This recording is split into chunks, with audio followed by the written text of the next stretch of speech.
Yo, what's going on, beautiful people? Y'all know whenever y'all see Coach Johnson, I know we already in episode 2, but you know when you see Coach Johnson, it's all football. Um, Me and Coach Johnson was talking earlier today, and I don't know, he got a bomb to drop, but I don't know what it's gonna be, but we're gonna get to it eventually down the road. But Coach Johnson, you know, man, this is your segment, man. I know you want to talk about quarterbacks, bro. So go ahead and school us, and you know we ready to get on your ass. All right. Let's go. I'm ready for it. What's up, good people? We have just finished week 2 of the NFL season. Some very, very good football. Excited that we have football here. Want to get into some quarterback play. Now, when talking about quarterbacks, the best way I think that we should think about quarterbacks is in different tiers, right? The first tier is being a guy that's so elite that he makes everybody else around him better, right? Hey, we don't have to put much around him. He's just that good. Just put enough around him, we can win games, right? Then there's other guys that we can win with, right? Hey, they're not that elite, but if we put the right pieces around them, we can win with them, right? Then there's other guys who aren't going to cause us to lose.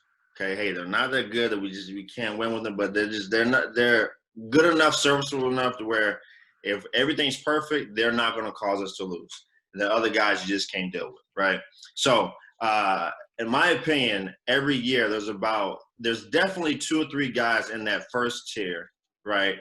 Sometimes up to 5 guys in that first tier, okay? And everyone is looking for those particular guys, but you're not going to get that, right? So the guys right now in that first tier, right, definitely Russ, Mahomes, and Rodgers, right?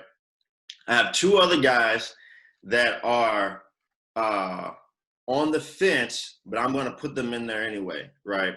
First guy, Lamar Jackson, right? I still think he is a top-tier guy. He makes everybody else good around him. I think his arm talent is much better than we give him credit for, only because his elite running ability is so elite that we look at that first before we look at his throwing ability.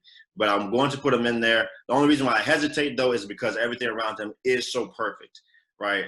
Though he doesn't have great receivers, the offense is built so perfectly for him. That he doesn't have to do too much in order to succeed, right? The next guy, the first bomb of the night, the next guy I'm going to put in that arena is Joe Burrow. Joe Burrow already. Joe Burrow already. NFL, bro. Joe Burrow already in that category. You had me, but now you have lost me.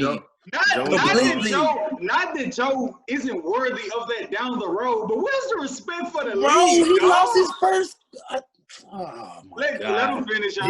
Let him finish. Yes, he lost his first game. Hold on. He lost his first game to a team that almost beat the Chiefs, who he led down to have a game-winning drive. He threw a game-winning touchdown if it wasn't for a pass interference call. He put them in position to go into overtime with the keeper missed the field goal. It was a fifth we'd be drunk.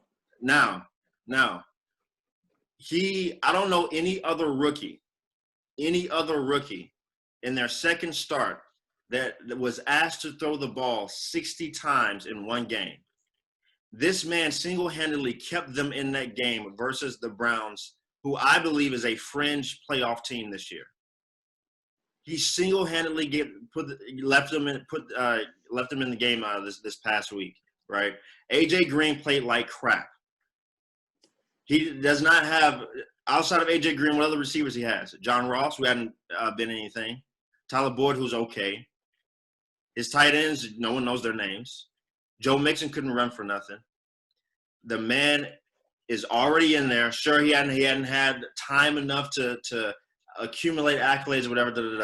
The Bengals are going to win games this year simply off of him. He is already there. All right, next take. Carson Wentz. When the Eagles drafted Jalen Hurts in the second round, everyone's like, what are they doing? They already got Carson, especially Eagles fans, right?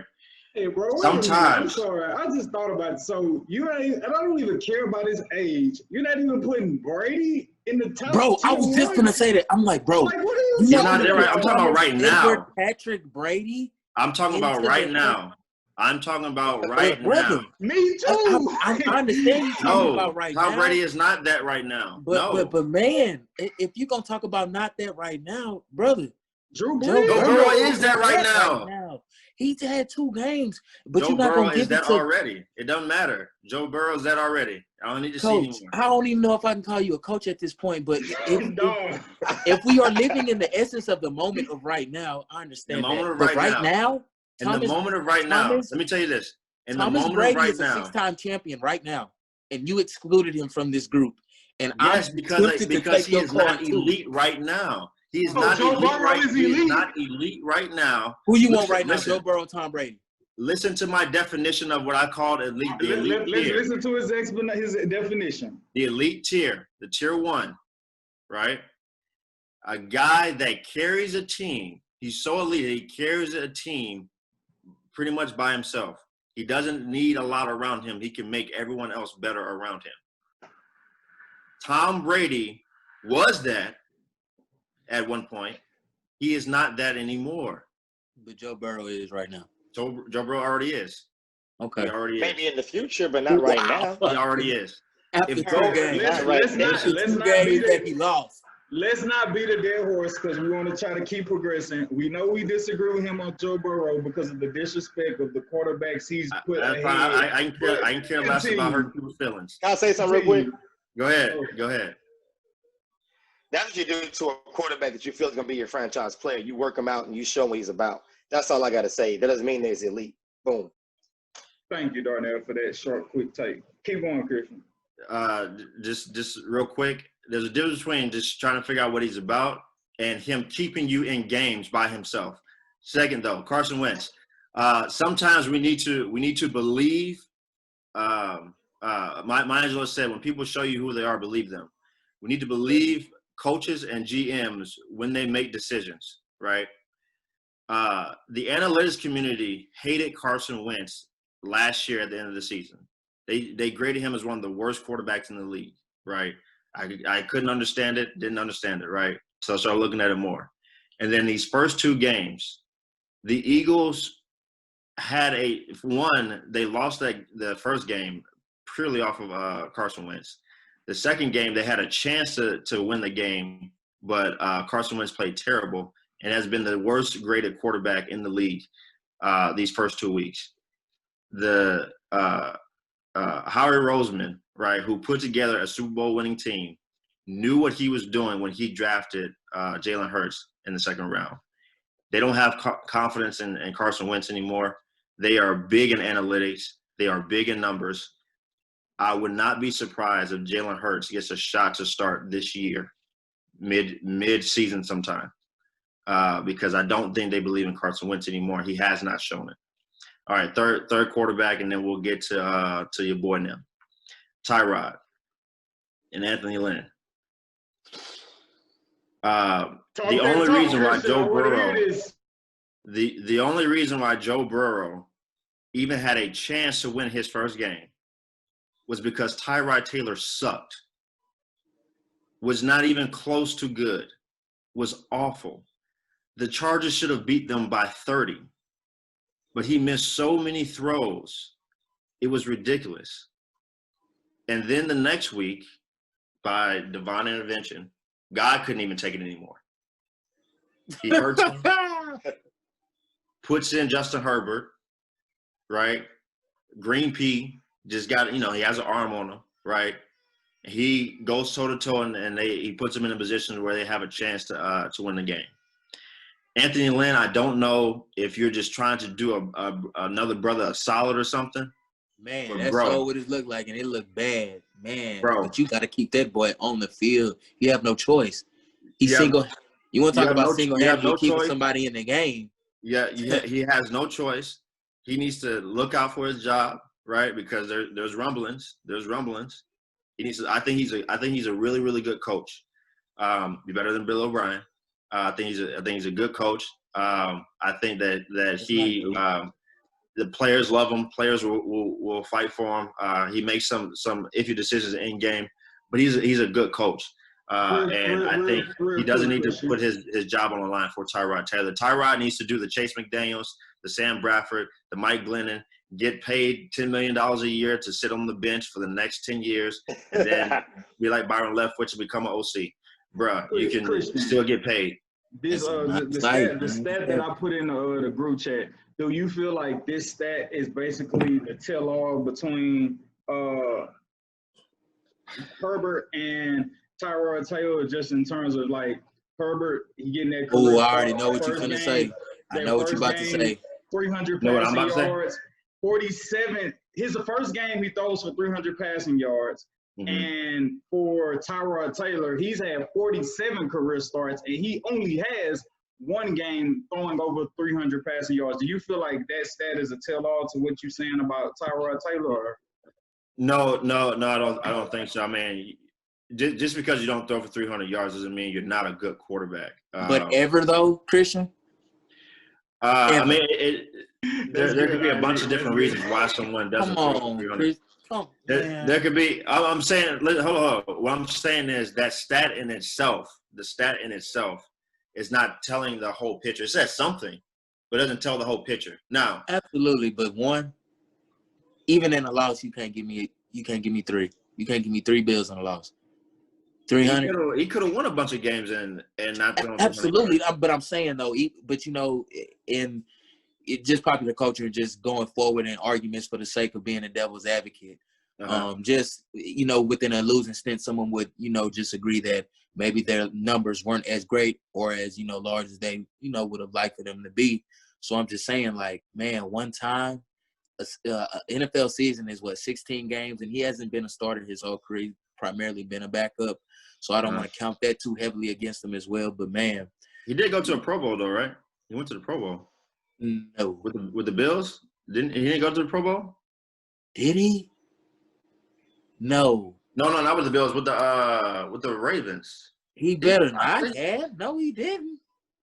You thinking about you're not thinking Tyrod Taylor did. No, man, wrong guy. That's not him. Tyrod Taylor. Yeah, like one really good year, and it didn't result in any Pro Bowls. And if it was because the quarterback. Yeah, he went to the Pro Bowl. His first year as a Bill, he went to the Pro Bowl. As a receiver. Reference.com. As a receiver. Definitely weren't quarterback. Nah, as a quarterback, he had 63%. Who was hurt? Percentage, 3,000 yards. Yeah, that's hurt. Something. 20. He had 20 touchdowns, 6 picks. How many rushing touchdowns did he have? Who was hurt, Christian, that year? Huh? Who was hurt in the AFC that year for him to go to the Pro Bowl? Oh, I'm not sure. It was 2015. So I'm not sure. TB12. I mean, I don't know. I mean, he still went to the Pro Bowl. So he's had success in the league. But I'm just saying, right now though, he's not the guy, and they need to go ahead and move on to the next thing, man. So, yeah. So I just wanted to put that out there. Anthony Lynn, I think you are good for all those who want to see more minority coaches. It's good to have you on the sideline because I think you're a good representation of what quality minority coaches can be in the league. You can say the B word, Christian. It's okay. Black. Yeah, a black coach in the league. No, I mean my minority because I have a special relationship with Ron Rivera too. So okay, thanks. Shout out to Ron. So all minorities. So, but still black coaches too. And, hey, for those who want to see more black coaches, you want to see the Anthony Lynn on the sideline, the Brian Flores is on the sideline, the Mike Tomlin is on the sideline.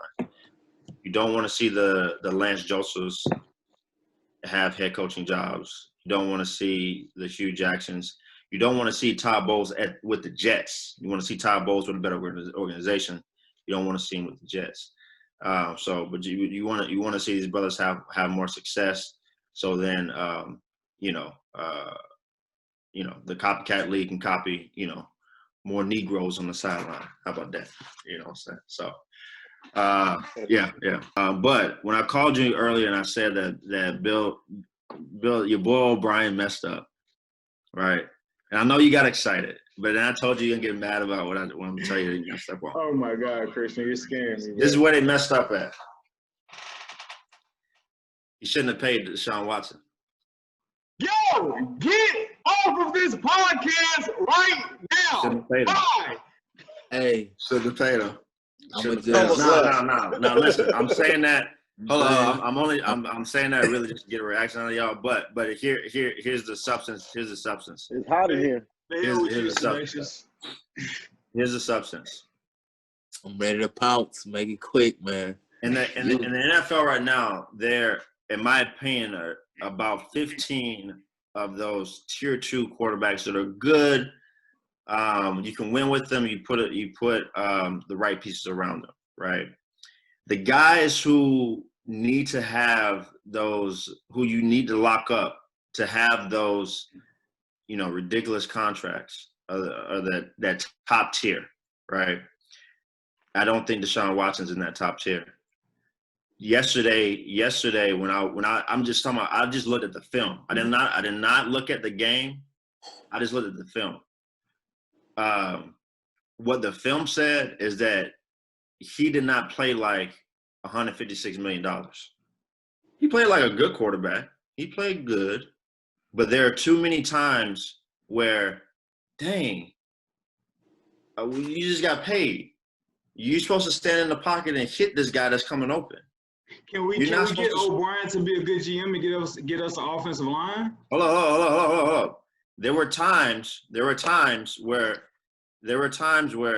and if I could, I would go through the film with you, Edward. I would go through the film with all of y'all and say, hey, look, here's a play, a 1st and 10, play action. Hey, they got him, right? Deshaun just needs to sit in there a half second longer, which he can, which other quarterbacks did yesterday or the other day, which Ryan Tannehill, who got paid, did the other day, threw a dime for a touchdown. Don't do that.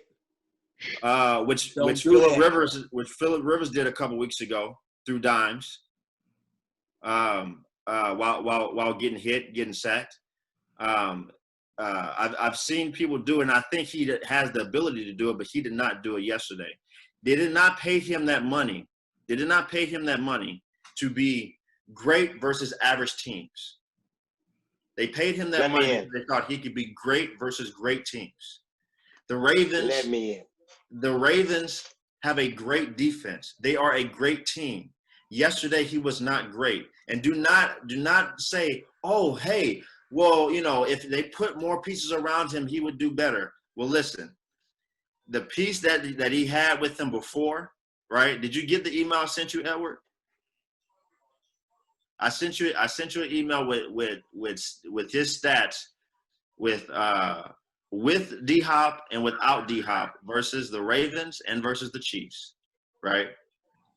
He was just as statistically bad with him as he was without him. That offense did not move with him, nor did it move without him, right? It was not, oh, I'm missing D-Hop. The same amount of targets, the same QB rating. He actually had a better QB rating without him than he did with him, right? So I'm just saying.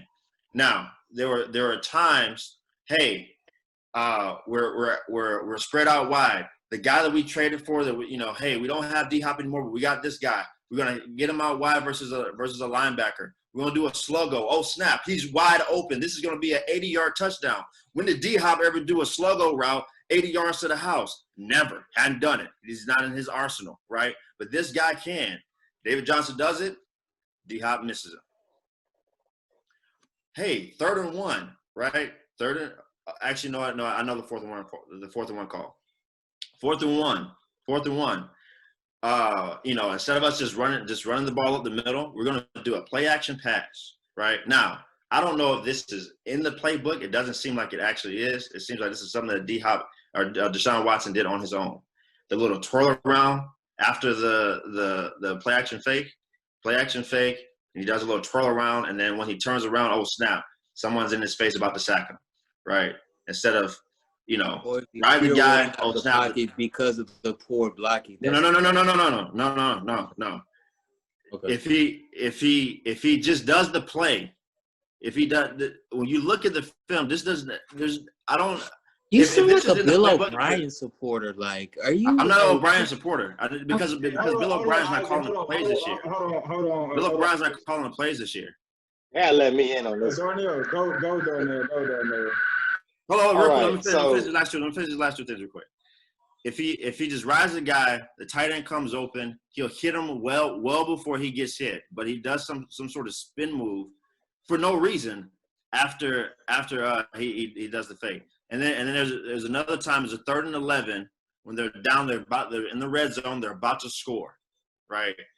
And they run it's man coverage, right? There's a single high safety, but there's 6 guys on the line, right? All 5 guys are going out on the route. Deshaun Watson, this is your 4th year in the league. Hey, I got 6 guys who look like they can blitz. I only have 5 guys blocking, right? I either need to change the play, right? Or I need to tell my tight end, hey, before you go out, you need to chip this guy coming off the line so that I have time to get it to my other guys, right? There was no hot route, didn't hot anything. They just ran the play, right? And he himself messed that up without getting the protection right, so that they can score while they're in the red zone, right? So he had about 7 of those plays where I'm like, man, you got paid $156 so that on these 7 plays, you could be the guy that you were paid to be. Average guys, good guys, don't make those plays on those 7 plays. The elite guys who we thought you were make those plays, and you didn't. So, there you go. All right, let me let you know something real quick, okay? Team chemistry is how you win championships. There's no such thing as winning championships without team chemistry. Bill O'Brien destroyed that. You need it. Unless you're a hybrid like Brady or so on and so forth, you can do it with anybody. That's not everybody. They gave this man so much money to be good for the future. What they did with J.J. Watt, which you didn't bring up, they gave J.J. Watt $100 million to be good right now because he proved he can be good, great, awesome right now. Quarterbacks, that's for your future. That millions and $100 million, that's for the future. Exactly. Right now, we nice, we cute. I mean, what's up? But no, this is for the next 10 years. So with that being said, they went up against the 2 top teams in the AFC. And you expect them to win off of an angry, bitter Baltimore Ravens and a championship feeling themselves Kansas City Chiefs? You got to hope for a prayer for them to win both of those games. I'm saying on those 7 to 8 plays, I'm talking about those plays, those 7 to 8 plays. The chemistry's not there. The chemistry is not there. It's not about chemistry because these are things that he himself, without anybody else doing anything, right? Hey, we schemed up a guy wide open downfield for you. Throw the ball. He doesn't throw it. Hey, how can you do it when you shell have shot? time in the You have time in the pocket. Why are you running around? You have time in the pocket. Why are you running around? Shell shocked. He was the most sacked quarterback. And a lot of those. What are you gonna do? You're shell shocked. You don't know what to do. Nobody no big money and get no big linemen. They're the same linemen. Last year, Deshaun Watson was responsible for more sacks than any other quarterback, right, by himself, right?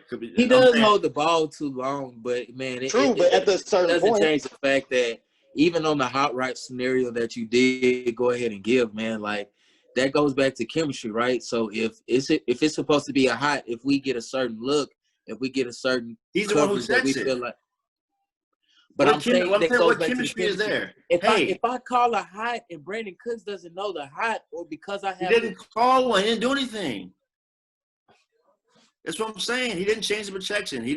They just ran the play. Look at it like this. Some hot routes are not even the words. It's the body language.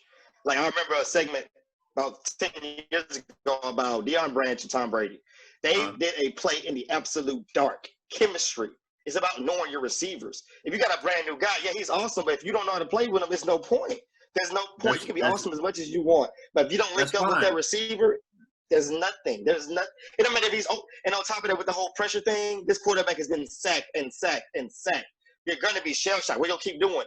Oh, I believe in this imaginary good offensive line. It doesn't work like I have that. a question. They have to prove to him, hey, consistently over consistent plays, we can protect this man. If they can't do that, he's still getting pressured. There's nothing you can do. Answer your question, I'm with you, but on Answer those your plays, question, I'm talking about these are just him. These are just So him. my question is, Go so ahead. do y'all believe that Deshaun Watson is better than Dak Prescott? Yes, but before we get to the Cowboys, we're going to stay on. Before we get to the Cowboys, we're going to stay on Deshaun Watson. I love you. So, okay, Christian. What I thoroughly hear from you saying is you believe Deshaun Watson is not that guy because you feel like the errors that he makes in games are only inflicted by himself. It has nothing to do with O'Brien. It has nothing to do with his receivers. It has nothing to do with the plays that's being called. You feel like because you didn't see him make 7 plays or 7 throws that you feel like elite quarterbacks should make, $156 million man should make, because he did not make those games in week 2 against the Chiefs. He is not that guy, and Brian made a mistake in paying him as a GM. Is that the full take of what you were saying? Yes or no? Almost. What I'm saying is, Isaac, bro, I repeated everything he said. He said almost. Hey, you gave him a chance to stand on it, and he didn't even Bro, do it. Okay. Hold on. Let us cut you off. So you have said, I feel like you having like a horrendous case right now of recency bias. And I know you a coach at heart. Joe Burrow, top tier quarterback. You lost me after that. Top 5. I'm still on JB. I'll stand on that. You have, like I was saying, I feel like you struggle severely from recency bias. You didn't really watch the game in its totality. You were just looking at plays, so you didn't understand the situation, the game situation, how it was being drawn up, momentum. You were just looking at plays. Like I don't understand like how you just said he not that dude. I seen 7 plays, he didn't make those throws, and like you didn't really watch the game. Because I watched. Listen, first of all, when I was watching the game on Sunday, when I was watching the game on Sunday, I was watching back and forth between 3 other games, right? So I didn't have my eye on it the whole time. You're human, okay. Second, I watched every offensive play on the film. Every one. I didn't go like, let me just go through a few different plays. I watched every offensive snap on the film. So when you were watching, and what I'm saying is from those snaps. Now, I understand that Deshaun's gonna have a couple plays where, hey, he's human, right? I get it. That's fine. Okay. There are too many plays where, okay, this is where we expect you to be exceptional, and he was not. That's what I'm saying. Okay. Those times where it's like, okay, hey, Deshaun, an average guy can do the things that you were doing earlier to get us in this position. But right now, we need you to be exceptional. What we talked about in the Super Bowl, when we talked about the Super Bowl between Patrick Mahomes and Jimmy Garoppolo. Special, yes. Right? Deshaun Watson was not that yesterday. Now, I'm not saying that he doesn't have the ability to do that, because I think he does. Is he that dude or not, dog? He's not showing it right now. No. You say he's not that dude. I believe he can be that dude. He's not that guy. He can probably make a couple plays. Alone, man. He's not showing it. Man, it's the same dude. From his logic, Edward, he just told you Joe Burrow is better than Deshaun Watson. He told us Joe Burrow better than Tom Brady. He told us Joe Burrow better than Drew Brees. Did y'all not see Drew Brees play the last 2 games? Bro, recency bias. So you telling me right now, off your recency bias, off just your naked eye from just watching games, watching plays here and there. I'm sorry if y'all can hear the frog outside croaking right now. you're telling me from the plays that you watched this past Sunday, just your naked eye, what you seen with Deshaun Watson, what you seen with motherfucking me goddamn Drew Brees, you seen that. You put that together in your brain, your human mindset, and you come to the consensus with only two games from Joe Burrow against the motherfucking goddamn Browns that we know ain't good. And he gonna say that's all you see. And those guys. Come on, dog. I don't even gotta be a coach to like see like that's whatever that's supposed to like. How many? Hold on, tell me. How many games did it take for you to for y'all to see that Patrick Mahomes was the truth? How many games?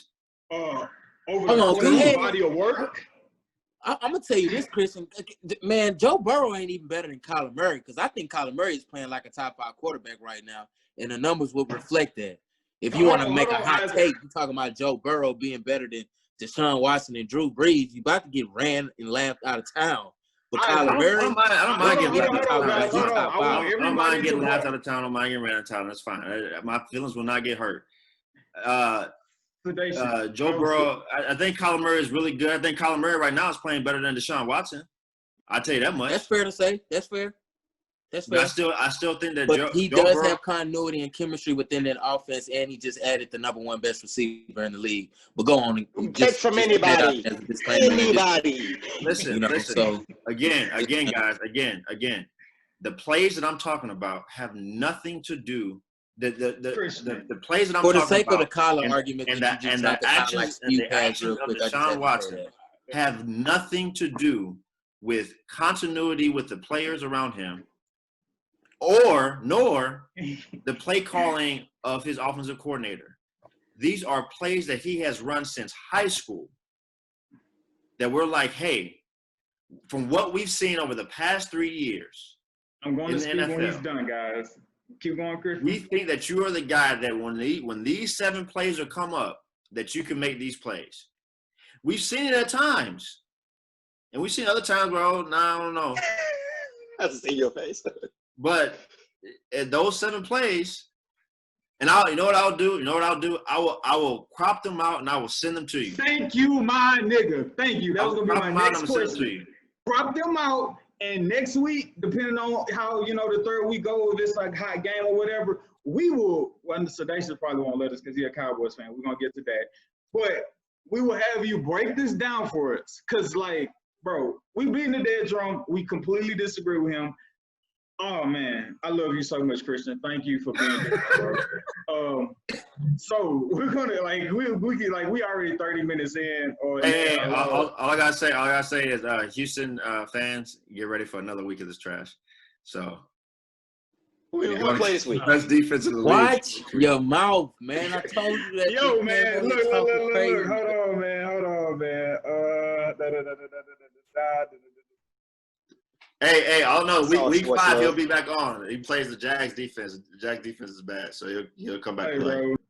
Week 5. Yo, man. So better team they see twice a year. So Sedacious, you've been quiet because you don't really have a stake in this fight as a diehard. I see you with your Cowboys shirt on, bro. Y'all boys came back, bro. Like, I don't know. Give us your analysis, your fandom. Like, how you feel about Dak coming back in the fashion that he did, bro? I don't know, man. Y'all niggas might be mad at me. I might be mad because I might ride with Christian because I had a question that was asked that nobody answered. Do you niggas think that Deshaun Watson is better than Dak Prescott? Bro, we dignified that question with an answer by not responding to it. We quickly got that trash out of our house. Hey, I don't know. That might be a problem. I don't know. That might be a problem. Question: did the Dallas Cowboys win that, or did Atlanta give it up? What talking about? What the hell do you think? Atlanta know how to give away. On the biggest stage, they gave up the game. Check it out. You saying that? They asked that specific question verbatim to professional journalists, and they said no. The Dallas Cowboys went and won this game. Stop playing. And that was just a straight question. That wasn't hating. I'm very proud of them. That was just a real question, though. If LeBron James, what the man is saying is, no, it's my turn. What the man is saying is, your boy can't stand in the pocket and throw strikes. My boy can. I sat up here and said this last week, and y'all like shunned it off. Y'all are scared that y'all number 4 might not be just as good as my number 4, it's showing to be prevalent. It's showing to be week after week, bro. Dak Prescott is still better than Deshaun with numbers. Bro, a dead clock is right twice a day, That's what I'm saying. Just because you're telling me that your number 4 is better than our number 4 doesn't make it right. You also have had the best offensive line over the past 4 years. I see. That's the thing. That's is that not the truth? Y'all running hotter than that every time. I hate that. And don't you have a top 3 running back that y'all just paid? Y'all been doing that for 4 years now. Y'all Don't you got have a David top 10 Johnson wide ain't doing receiver on nothing y'all with him. team? Let him go, Isaac. Let him go, Isaac. Whoa. A top 10 wide receiver. Who? Amari Cooper isn't top 10? Nah. Not at all. Mr. Amani Amari. Not at all. He could be, but he's not. He's that not nigga soft. That nigga and soft. Amari Cooper. Y'all have a top 5 running back in a top 5 offensive line. Right or wrong? Top 5. It used Bro, to be top. Guess what? Somebody has to get them the ball. Pro Football Focus will still rate them top 5. On time. Somebody has to get them the ball on time. Somebody has to stand in the pocket and actually make throws down the field. You have the 2-time rushing leader within your backfield that allows your offense to go and have wheels, so your play action game can be prevalent, so that can be effective. This it's is complementary why Dak Prescott football. is better than Deshaun Watson. Hold up. Also, too, the Texans have a very good running back. Last year, this is why I wish Bill O'Brien was actually calling plays, right? I know y'all gonna hate this, but last year they made a guy in Carlos Hyde who was never a 1,000-yard rusher be a 1,000-yard rusher last year. True. Right? They were able. The reason y'all beat the Chiefs the first time. You know how many times I ran the ball? 41 times. Held the ball for 39 minutes. Y'all were able to do the, hey, let's run the ball. Keep away. This is why I was actually happy with the D-Hop trade, because I was like, oh snap. I can kind of see the vision. If they try to excel what they were doing last year, David Johnson's a better back than Carlos Hyde. If they try to do what they were doing last year with a better back, man, they can happen, right? I don't like this Kelly guy, this OC now. I think they need to go back to Bill O'Brien calling plays. Yeah, I mean, is David Johnson Zeke? A few years ago he was. So I think he. The man had one great year. Don't you call David Johnson a good running back off of one? Hey Isaac, hold on. Year that he had, man. Hold on. I don't want us to. I know we just spent a lot of time on the text, so I don't want us to get away from like the Cowboys. So Christian, I can't believe I'm it's gonna be this way.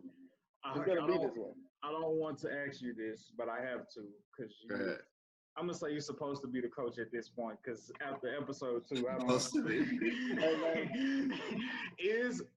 Who are you taking, Christian? Who are you taking? Now we all from Houston, and you probably gonna have to come down here at some point. Who are you taking? Dak or Deshaun? Deshaun. Is it for a season or for a game? Long term game, gun to your head. What you gonna do? I'll probably take Deshaun because he has more upside. I'll take Deshaun because elaborate on that upside. I believe that Deshaun Watson can be one of those elite quarterbacks. No. He can be. He's not playing like it right now. I don't think Dak can. But if you were like, hey, you need to go through a season with a quarterback, just one season, I would take Dak, because I know I could have consistent good play with him, where Deshaun Watson, it might be week for week. So I don't know what I'll get. One game, I'll take Deshaun Watson. If I had to build a future, I would hope that I'll be able to coach him into being an elite guy. But one season, I would take Dak. Hold on, Sedacious. Before you rebuttal, I may be asking this question for you, Sedacious, but why don't you see future success or future upside with Dak compared to No, he said Deshaun. He wouldn't see the future with Deshaun. No. I would take Deshaun. I would take Deshaun for the future. It's not that I don't think that Dak could be a guy for the future. I'm just banking on what Deshaun could be over what Dak is, right? Dak is good. He's really good, right? I don't think Dak would ever be one of those elite guys, right? I think Deshaun can be one of those elite guys. He's not playing like it right now. He's playing like a good quarterback right now. He's not playing like Dak right now. Is what Deshaun's doing. He's playing like a worse version. He's playing down to Dak's level, so he's not playing at like the a level worse that you version know of Dak. Dak is better than him right now. He's playing like a worse version of Dak right now. I don't even think there's a rebuttal that I have. Does competition matter? You're saying one thing and then saying another thing. Does competition matter? Does it matter, Darnell? Yes, it does. Yes, Darnell. We just played the number 2 teams in the AFC, and he played a team that didn't make the playoffs. Darnell. Didn't make the playoffs. And So barely that's why we lost that sometimes. One. Deshaun Watson put up how many points? Yeah, I'm not. Again, guys, I'm not looking at that. I'm not looking at Watson stats. Put up how many points? I'm not looking at stats. Against the number one defense in the league. Deshaun Watson doesn't have the brain. He doesn't have the. Since the Ravens acquired Marcus Peters, the Ravens have had a number one defense. Have had a top 5 defense within the league. I'll take a guy who can run, and I'll take a guy who can throw the ball over a guy who's going to scramble and look down the field any day. So y'all can go. So who has the most comeback wins? What? Who has the most comeback wins? Put that team on the back and come back and win the games. Is that your guy? Team is out. Who's going more? Is that your guy, Sedacious? So whose overall numbers are better? Oh, don't you go to the numbers because y'all had a lot of bullshit games that y'all were not in last year to where he threw for these 4,000 yards. QBR. You tell me about QBR when you getting garbage completions when y'all already out of the game, bro. And y'all having to throw the ball. You're getting garbage completions because they playing some coverage because y'all down by 2 touchdowns. Analyzing the defense. Did y'all make the playoffs last year? Knowing what protection to call. How good is Dak Presscott? Did y'all make the playoffs? Knowing who will be open pre-play. Deshaun Watson was in the playoffs last year, right? Y'all was in the playoffs last year? Because that's how good he was. Winning football. We'll see. Right. We'll see. Yeah, because his numbers was that good and led y'all into the playoffs, right? Y'all still got to get out of the division. Exactly. We're gonna win the division. His numbers were so good they led y'all into the playoffs and y'all made a deep run like y'all do every year. Why we not getting to numbers? We're talking about Dak Prescott versus Deshaun Watson. We're not talking about the Cowboys versus the Texans. We're talking about Dak Prescott versus Deshaun Watson. Exactly, bro. Last year, 2019, QBR Dak Prescott was ranked number 4. QBR was 71.9, and Deshaun Watson. I'm trying to find him. All right, number 7. Deshaun Watson, yeah, you was right on the head, Darnell. Deshaun Watson's number 7. QBR 70.5 to Dak Prescott's 71.9 QBR. Yeah, a big disparity, man. But the only disparity that we can actually count that actually counts is one team made the playoffs. Deshaun Watson win the year before that. 2018? Okay, hold on. I'm getting these stats too from ESPN, so just in case they're wrong, I can't say I was wrong. All right, so 2018 QBR, Deshaun Watson was ranked number 13 with a 61.8 QBR rating, and Dak Prescott was ranked 17 with a 55.2 QBR rating compared to Dak. Bro, Dak is a load of fucking crap. Hey, what was not at all. Hey, what was Lamar? Hey, what was Lamar in those 2 years? So 2018, Lamar Jackson's QBR.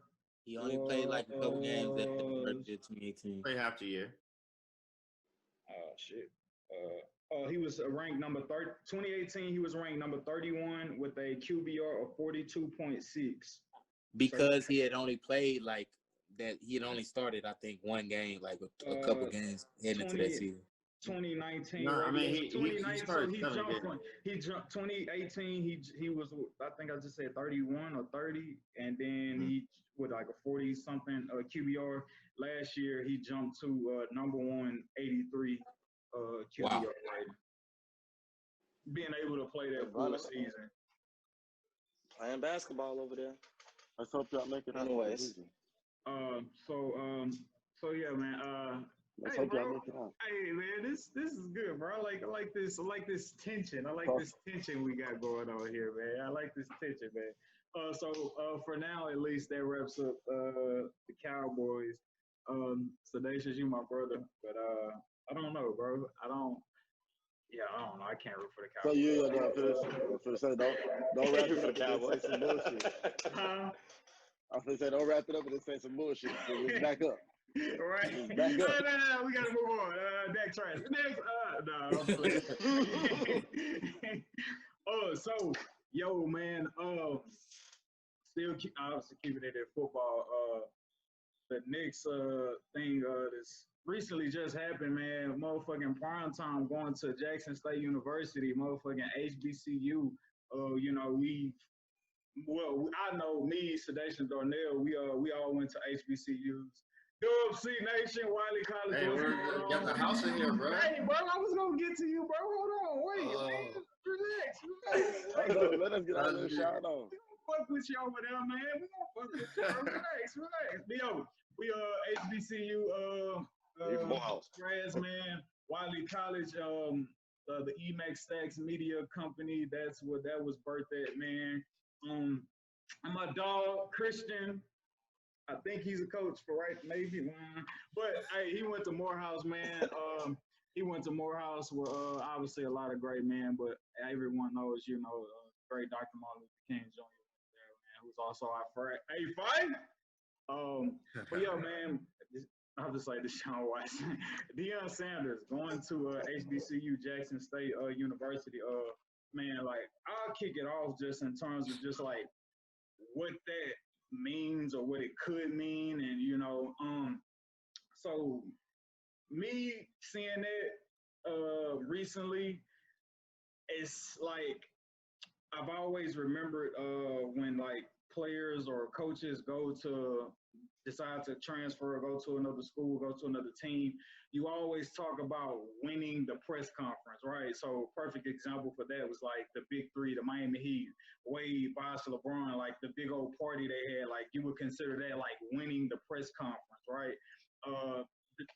Prime time, pulling up in the caddy, in the gym or auditorium or wherever at Jackson State, riding, pulling out with his old lady, like, yo, God sent me here, like winning the press conference, you know what I'm saying? Exactly. So if we just talk, we can't really talk about, we can't talk about football and what that means. I think this is big in terms of, you already got Maker going to Howard, highly top 15 ESPN 100 ranked, I think it's ranked 15 going to Howard to play basketball.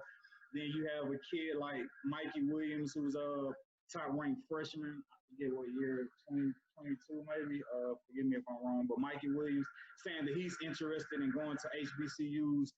And then now you have Deion Sanders, primetime, Hall of Fame football player, who didn't go to HBCU. Prime went to Florida State, and he could have, I'm pretty sure a long time ago, even now, went to Florida State to be a head coach. But instead, he decided to take his name, take his cachet, take all his football knowledge, and direct that towards an HBCU. And the beauty in that is I think primetime going to Jackson State University will not just be a benefit to Jackson State University. We know primetime been on NFL. Now he's with Barstool Sports. He's, with other entities, right? And I don't just see him going to Jackson State University being just a football coach only. And obviously a lot of times, when you go to an HBCU, you're more than just a coach. You're more than just a teacher or a professor, as we know, going to HBCUs.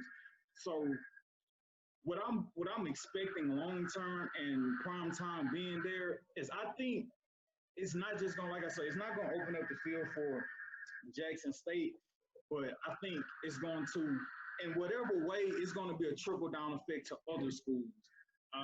Right now we in like this high climate of Black Lives Matter and all these companies wanting to do right by the Black people and show we're standing by Black people in whatever way.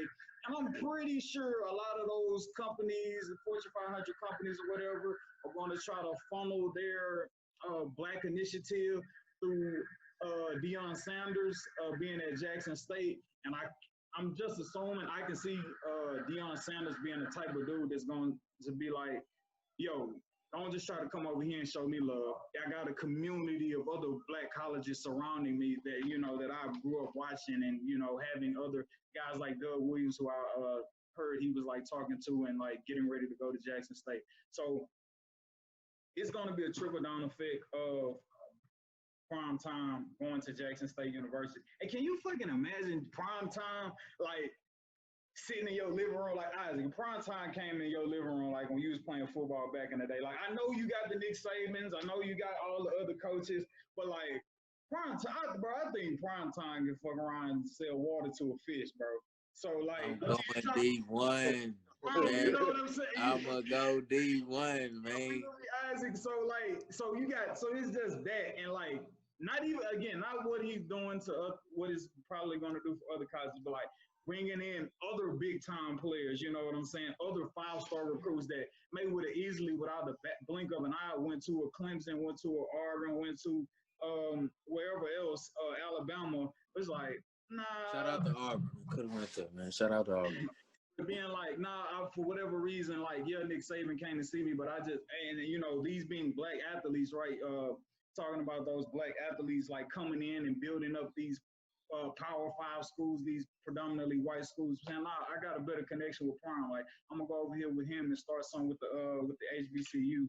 And I mean, Jackson State within itself, one time, you know, had 11 players go into the NFL draft like all in one night, you know, so like it's a lot of history, you know, one NFL MVP and Sweetness himself, you know what I'm saying? Yeah, man, it's a big deal for HBCUs all over, because not just because of the wisdom that he got going on, but I feel like he's going to use his cachet and him being prime time to help other surrounding HBCUs. Yeah, I think I'm not gonna lie. I did not watch the press conference because that part I really don't care about. One, I think that Deion is a great coach. I think he has a lot of wealth. I've seen him at like high school Nike camps and Adidas camps and stuff like that, working with DBs. He is so big on technique and getting guys to play the right way. Yeah, he's gonna let guys have the swagger that they want to have. That's fine, but he commands a respect that I think, you know, part of just who he is, he's gonna get. But he also demands it for anyone that thinks like, oh, I'm Prime 2.0. He's like, okay, yeah, whatever. All right, the guy's gonna be in line. So I'm really excited about this hire. But what we're going to need to see from him is a solid program that, hey, 4 years from now, when they have a game versus an FCS school or FBS school versus FBS school, are they competitive? You know, are they getting blown out? You know, are they competitive? Are they challenging for the SWAC on a yearly basis? Hey, how many guys are they getting drafted?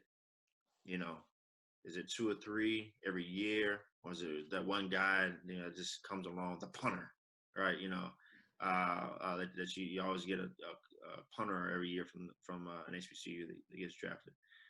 So, you know, that's what we're gonna need to see. And I think he's a guy that can do it. I think he has a wealth of knowledge that he can get from different coaches that he has played for. And I think that he'll be able to get it. Getting the 5-star recruits, I'm not sure how many of those he'll get. I mean, just because, you know, if you visit Alabama and you visit Clemson and you visit Jackson State, you know, for the average 18-year-old, I'm going to Bama, bro. I love my people, but I'm going to Bama, right? For sure, I'm trying to go to the league. Yeah, but there's gonna be a 3-star, a 4-star that slips through the cracks. That's like, hey, you know what? I could be a fringe guy at Alabama. I could be a fringe guy at Clemson. I could be a fringe guy in the SEC, or I could come down here and dominate and start something. Let me go do that.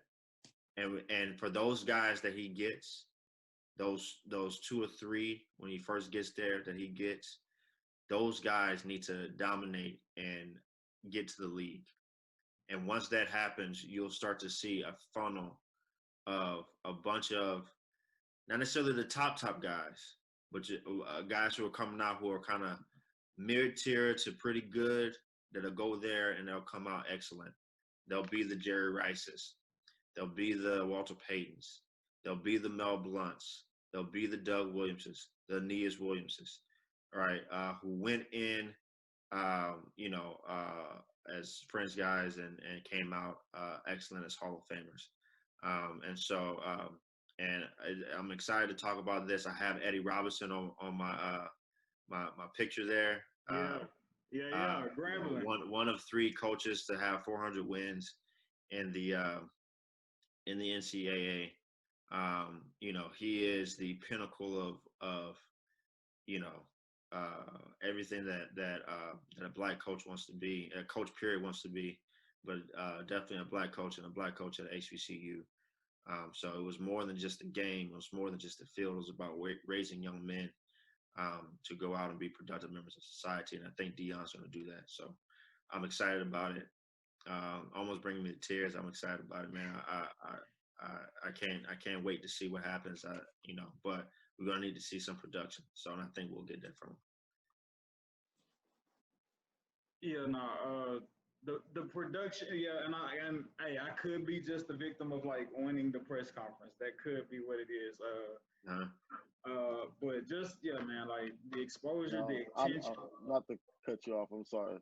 Go. But I feel like it's not just the press conference. I think it goes far beyond that. I feel like every generational talent that is, I'm sorry to say, black. You know what I'm saying? To have prime time come and say, hey, Don't be sorry. I'm about to say, don't be sorry to say that. We're great. We're great. Right, Sure. like they go like prime time to come down and be like, hey, come to Jackson State and have all these prime A athletes leaving HBCUs from then on. Here's another thing. And being a reporter and talking to numerous high school athletes going through recruitment and covering National Signing Day, Isaac, Christian, sure, yeah, Saban, those facilities, like, get treated like a king there. But I feel like at those levels, it's more next man up as opposed to come in close, let me nurture you and treat you more than just a player on my team. And I feel like it may not always be like that, but I feel like that's also what comes with Deion Sanders being a head coach there at Jackson State. And obviously most coaches are like that, especially I would assume in the HBCU arena. But prime just being prime makes you all the more enticing to be like, right. Yeah, I'm gonna go. So don't be shocked if top players do turn down those Bamas and so forth to go rock out with Prime and Jackson State. I think what you're alluding to, Mac, is just the overall essence of not only am I going to really be a coach, I'm also a black man, so I know the struggles that you faced growing up, right. And me also being that black man and, trying to bear that cross, so to speak, of, hey, man, maybe you grew up in an impoverished environment where the opportunities weren't allotted to you as, the next man may be who isn't black, i.e., a white kid who maybe had it a bit easier growing up. So I think it's more so you looking at yourself when you see coach, right? Instead of looking at somebody who, man, he doesn't relate to me. He don't really know about, what I went through. He don't know about shit that's really going on. I think he's going to prep the minds, but I think he's going to be a better prepper of the mind for a black male going into millions of dollars. That's just how I feel. I mean, he's been in that seat. So he's going to be, like Christian said, I can't wait to see because it's going to be a ripple effect. And I for one can't wait to see him in action and then the ripple effect that takes place afterwards. Right on, man. I'm also I know we're going to go long on this, but I'm also excited about I want to see his coaching style. So he has T.O. coaching the wide receivers. Wait a minute, Christian. Has that been confirmed? Because a guy tweeted today, a reporter, He tweeted today that it was going to be that's T.O., gonna be hard. Warren Sapp, and a couple other NFL I'm players. gonna be a Jackson State fan. And Deion Sanders retweeted that and said, "This is a lie. This is not true." Oh, really? Oh, yes, okay. so Okay. we got to keep our facts straight on here. So okay. don't I saw that. And I was like, oh, snap. It may be true. It could be true, but Deion Sanders has not confirmed it. So far, he's Gotcha. denied. Hey, so I'm kind of glad. Okay. I'm kind of glad you said that because I don't know any of these guys personally, but from the things that I've seen of Deion and him working with kids, like I've seen Deion can coach. Okay, he can coach. It would be hard for me to see T.O. coaching. I've seen clips of T.O. on the field with other people. It's hard pressed for me to see him coaching guys. The details of different things. Why so? Is it because of the narrative that has been created around the media? No, just the I forget the narrative. I mean, people make You stuff mean about an effective coach, right? It's hard for you to see him being an effective coach. Yeah, I'm basing it.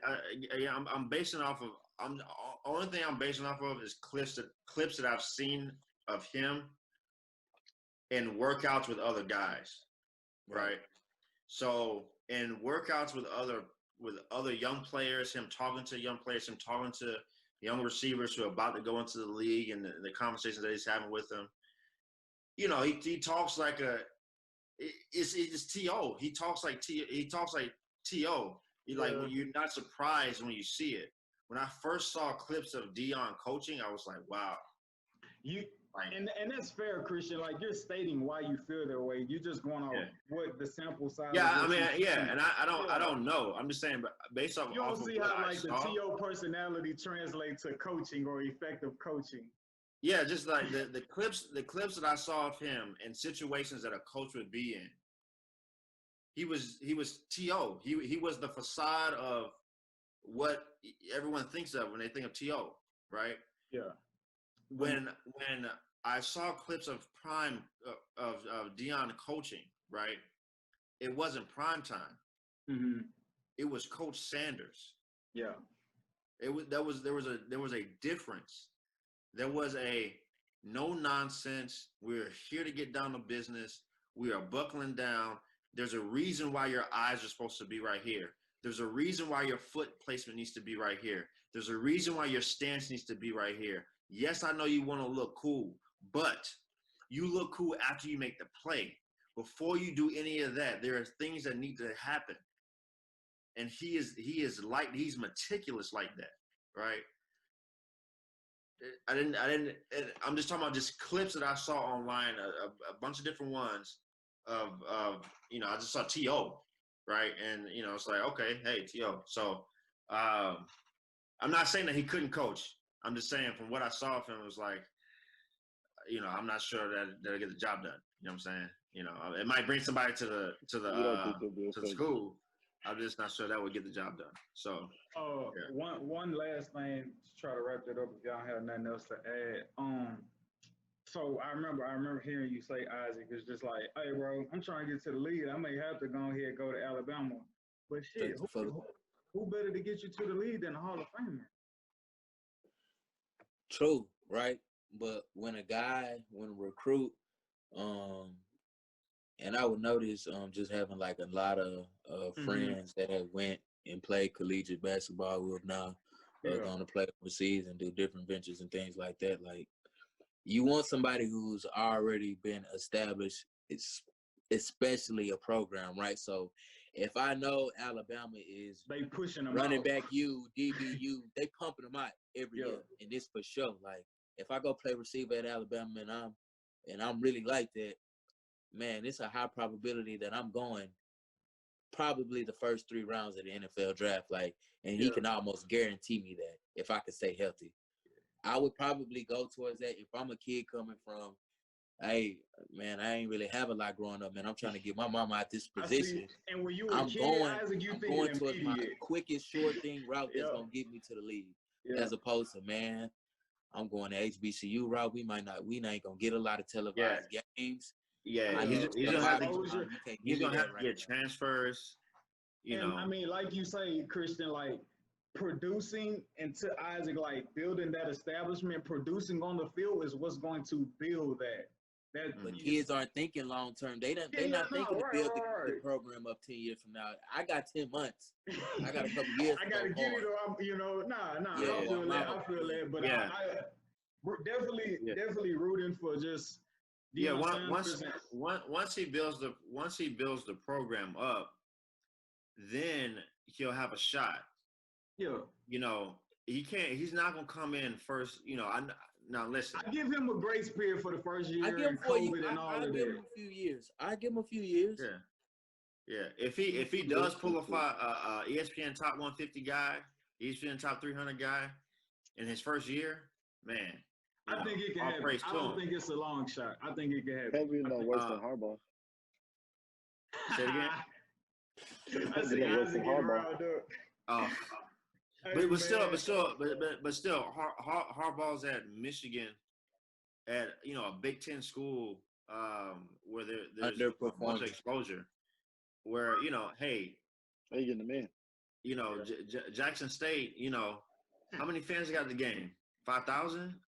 They got a 30,000 seat stadium, but how many fans has to go to the game? Jackson State, I believe they do hold like an attendance record like 14 times for like the largest crowd, and obviously they may not be a recent, but over the course of history and time and playing games. But like, bro, like I know what the perception is of the HBCU program. Yeah. Like I grew up in it, I seen it, but don't underestimate, bro. Just like the history and being in that environment, if you can like. No.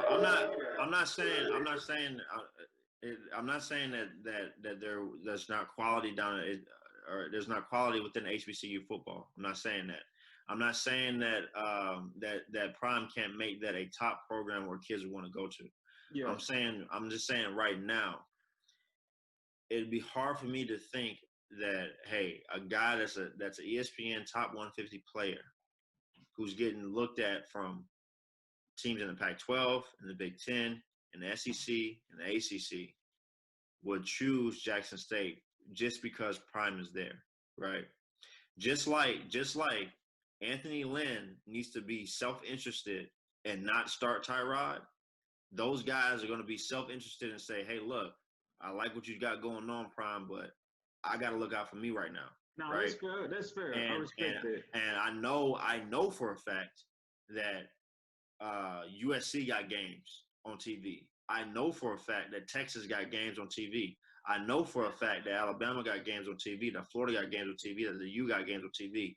I am hoping that Jackson State plays somebody. At least a deal with a reputable network that will air a third of the country. Yeah, like there's a lot of business that goes into that, but just with Prime's connections in the media and just like that cachet, I would assume that there's gonna maybe not a whole season or 8.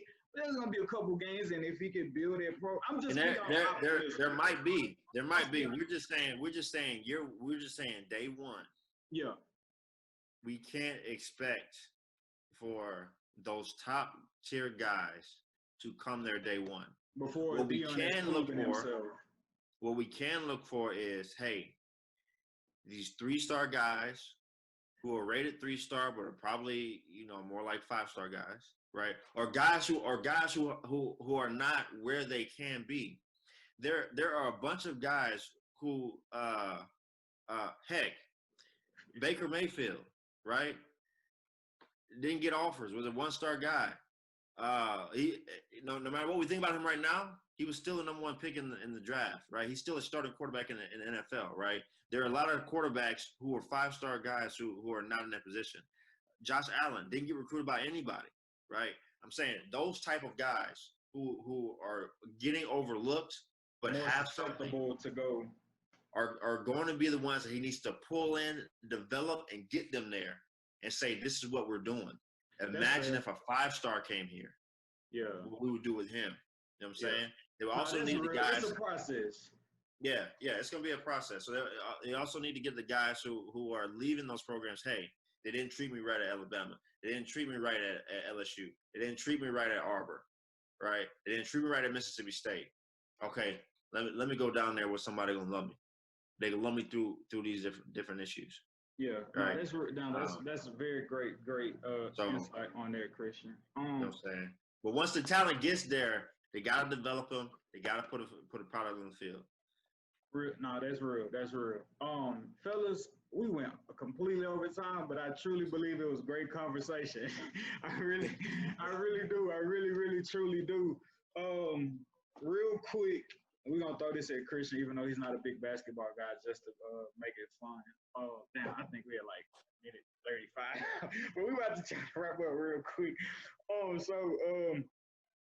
The game is over. And the Nuggets have beat the Lakers 114-106. If the series is down 2-1, Sedacious said that it was they was possibly going to be a gentleman's sweep. Y'all heard Darnell's take on it earlier, and how he out of a fan. He disclaimer saying out of a fan, he think magic could happen and they could push a game 7. And as a fan, Darnell would favor the Denver Nuggets. Isaac and Sedacious, real quick. Y'all only up 2-1 now. Y'all gave up that one game. Do y'all feel like it's still going to be a gentleman's sweep? Or were y'all watching the game as we was doing the podcast and saw some things that was concerning? I didn't see anything that was alarming. All I saw is that the Lakers came out very lackadaisical with no real intent on, basically putting a foot in their ass, really like they should have. And they kind of let up a little bit, and it showed. They end up trying to, make a late run, but it didn't, end up going, their way. So they end up losing by 8. So overall, even with them playing a horrible game, you still lost by 8. I'm confident in that, man. Lakers in 5. Yeah, exactly. LeBron does this thing where he's just like, oh, okay, y'all want to do that? It can be over real soon. And that's just what's going to happen. Y'all got y'all little one. It was fun and it was cute. But because, I don't know, like Isaac said, they did a late run, but the late run was like it was deliberate, though. It was like, oh, we could have did this the entire game and easily won. Yeah. That's how the run looked. Darnell, are you speaking as an analyst or a fan right now? How you feel? Y'all only down 2-1. Y'all got game 3. Make it quick. Game's not over. Series not over. All right, with the still face. Series ain't over. All right, so we're going to Jesus Christ. I don't know if y'all can hear that. Yo, Christian, we know you're not super duper basketball, but you got to give us a pick. What is your pick? Lakers at Denver. Do you have the Lakers in 5 or Denver in 5 or 6 or 7? What is your pick on the Lakers and Denver series as the football coach? Let me ask you. Is this the Western Conference Final? Yes. Good job, Christian. Yes. Okay. And the Lakers are the number 1 team, right? Yes. Number 1 seed, yes. Number 1 seed. What were the Nuggets? Are they 4? Number 5. Number 3. Okay. I remember back in the day when the Lakers were sweeping everybody, and when they had Shaq and Kobe. Are you talking about and Allen Iverson? They got that one game. Came in and got that one. History repeats itself. It literally happened almost 10 years ago in literally the same matchups. And so I'm gonna go with what history has shown. I think the Lakers will take it in 5. All the shit you said all day. Hey, Christian, that is a great take. Well, I don't know if that's a great take, but yeah, whatever. Isaac and Sedacious may really like you for picking the Lakers, but we still not fucking with you to the next podcast or what you say about Texas. Hey, man, look, that was episode 2, man. We're here to stay. We still haven't got a light bulb. Name of our podcast, huh? What you say, Sedacious? Can you let us introduce ourselves next time, please? All right, introduce yourself before we sign out. How about that? Y'all know who I am. My mama named Elwood. Huh? Oh, go Sedacious. Introduce yourself. The mama named Cash. I'm called Cash. Nah, man, introduce yourself as we sign out. Only episode 2, so we probably got new viewers in who don't know it. So you right, Sedacious. What's up to the new viewers? Go, Sedacious. Oh, it's the kid, Sedacious. That's it. That's all I'm saying because we're at the end. I would like to do this again better at the beginning, episode 3. Man, what's the fucking deal, man? It's your boy Sean or Izzo, man. Tap the fuck in, man. Yo, it's your boy Black Peace right here, coming live and direct. You already know what's up. And I am Coach Johnson.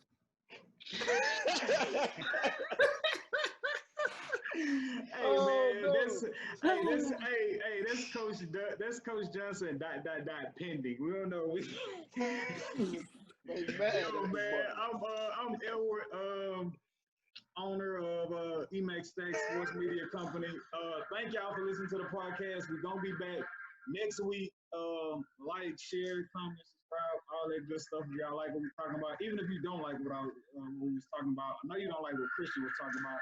Hey man, still get in them comments, debate, get on our ass. So that's the Cowboys fan. I'm pretty sure he has a fan base out there somewhere. But hey, we're gonna catch y'all boys next week and ladies.